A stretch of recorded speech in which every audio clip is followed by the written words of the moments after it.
Hello, students, and welcome to Mr. Sandwich Reads. I, of course, am Mr. Sandwich, and if you've been following along with me, then we've been reading The King of Mulberry Street by Donna Napoli, and I'm on Chapter 4.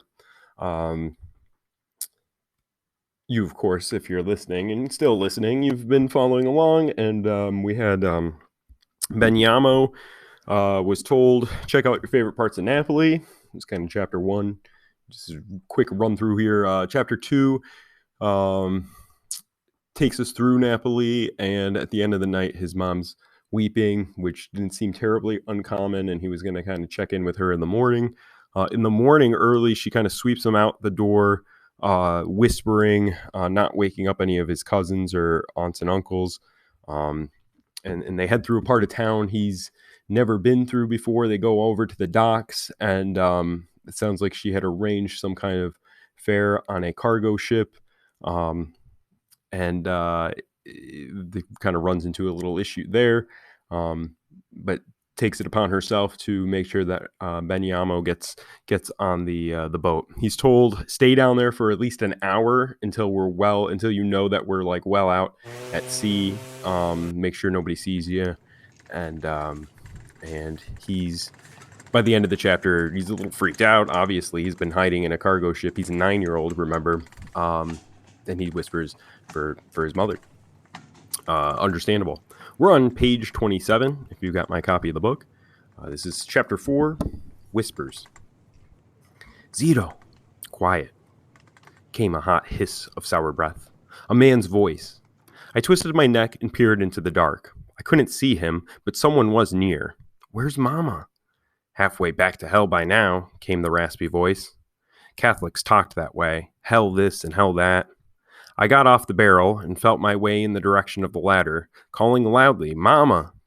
Stop, said the man. Come back and shut up. Someone might hear you. Yes, Mama! I pressed forward. I'd find her, and we'd climb to the top deck and see America. Something caught my pants at the hip. I pulled, and the cloth came free with a small rip. The good clothes. He had good clothes on. And also, if you've been following along, what gift did he get from his mom when they stopped at a cobbler in Chapter 1? What was it? Shoes. He got a nice pair of shoes, which was uncommon. It was the first brand new pair of shoes for him. They'll throw you overboard, said the man. That stopped me. I swam good. I wouldn't drown, no matter how deep it was. But I didn't know which way America was. And what if they threw Mama overboard, too? With her shawl on, she might sink. A long time passed, enough for my shoulders to ache from holding them tight and still. Think, use my head, like Mama said. People couldn't just throw other people overboard. Weren't there laws against things like that? And even if there weren't, someone would have to have a terrible reason to do such a terrible thing. I slid my foot forward silently. My path was blocked. I pushed at crates. Mama, I whispered as loud as I dared. Mama, Mama. Don't doubt me, boy. We're too far from port to turn around. If they find us, we'll be food for the fish. There's no other way to get rid of us. So this seems like another stowaway. Why would they want to get rid of us? I said. No one has pity on sick stowaways. There you go. We could infect the ship. Then they wouldn't let anyone debark in America. They won't take that chance. I hear that if a sailor lets a sick guy on, they throw him overboard too. I wasn't sick. Neither was Mama. We wouldn't get thrown overboard. I had to get away from this sick man. I tried to climb over the crates. Impossible. Mama was nowhere near. Even if she hadn't overheard our conversation, she would have called out for me by now if she was down here. But she knew where I was. She'd come find me. I shouldn't be a stowaway, said the man in a tired voice. I paid my passage. I was supposed to go to America in steerage on a regular ship. It took years to earn the money. He stopped talking. Too bad. At least his voice was a kind of company. The boat pitched and made my stomach lurch. The man groaned. Leave it to me to pick up Calora. So they wouldn't take me, even with a ticket. But last night I heard people saying this cargo ship was heading to New York. I was practically crawling, but I snuck on. Calora is from Badwater. I shook my head, though he couldn't see me in the dark. New York? I thought we were going to America. New York is America, boy. Don't you know anything? New York is paradise.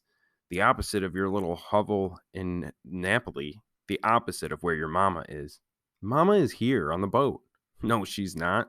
She stuck you here so you can go to America and make a life for yourself. Mama's hiding. She's on the top deck. Are you crazy? No hiding places up there. Then she's on the deck below. She's here. I pushed hard at the crates. I threw myself against them over and over. Finally, some tumbled away, me with them. I stumbled forward till I finally grasped the ladder. It was as though I was in the grotto all over again. The panic I felt at the bottom of the ladder, the relief that came as I climbed. At the top was a metal hatch. I heaved my back against it, and it opened. Sunlight streamed in, all wonderful. The cool sea air swelled my lungs. Mama, I hollered. Mama, where are you? A man pulled me from the hole. What do we have here? A talking rat? Talking? Mama had said to talk as little as possible. I dangled by one arm from the man's hand, the breeze knocking me about. No, a silent rat, said the man who told me where to hide. He came running over and shot me a warning glance. I pulled myself free and gingerly walked a few steps along the deck toward a herd of cattle with pigs snorting among them. It was their hooves I must have heard before. That was what had made me think there were hundred people on board. 100 people on board. Beyond them was the terrifying sea in every direction, green, swelling, and falling, on forever. Find Mama. But the railing was 2 levels of pipes. With so much space below and between them, there was nothing to stop me from flying into the water with the next pitch of the ship. A mast rose thick and sturdy off to my left with a high pile of oily cloth folded beside it. I went toward it, my shoes slipping on the wet deck, arms reaching. I made it. I climbed onto the pile of cloth, clung to the mast, and looked around. I saw men, but no women. Not a single one. All right, so quick chapter here. Beniamo has come out of his hiding place on the boat, on the ship. What does he realize here?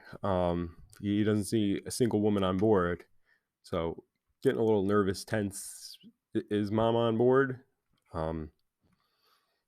It's not looking good. We'll find. Let's see. I got a comprehension die here. This is kind of helpful. This has got different questions. Let's see. Let's give it a roll and answer a question together. How was a problem solved? The problem, usually a conflict, which is another word, kind of the literary word for a problem, comes up about at this point in the story. I feel like we're just about to get to the conflict that's going to launch the character. He's been put on this boat. He's 9 years old. He doesn't know where he's going. He can't find his mom. I mean, that's a problem. But when thinking about conflict, the 4 main types of conflict are character versus character, character versus self. Like if you have a decision to make or you're not feeling good about something. Person versus nature, which is pretty self-explanatory, and then person versus society. And that would be more kind of hard. I'll get to this later as the conflicts and themes become more evident. But just as kind of a heads up, I think that's where we're going, is person versus society. But we're also going to get a little bit of character versus character, character versus self. So there's not always only one conflict. There might be a central conflict, but there might also be other various problems, such as life. So I hope you enjoyed. That was just chapter 4, quick one, and I'll post chapter 5 shortly. So keep following along. Hope you're enjoying, and please subscribe if you haven't. Leave comments too. Let me know what you think so far of The King of Mulberry Street. All right, peace.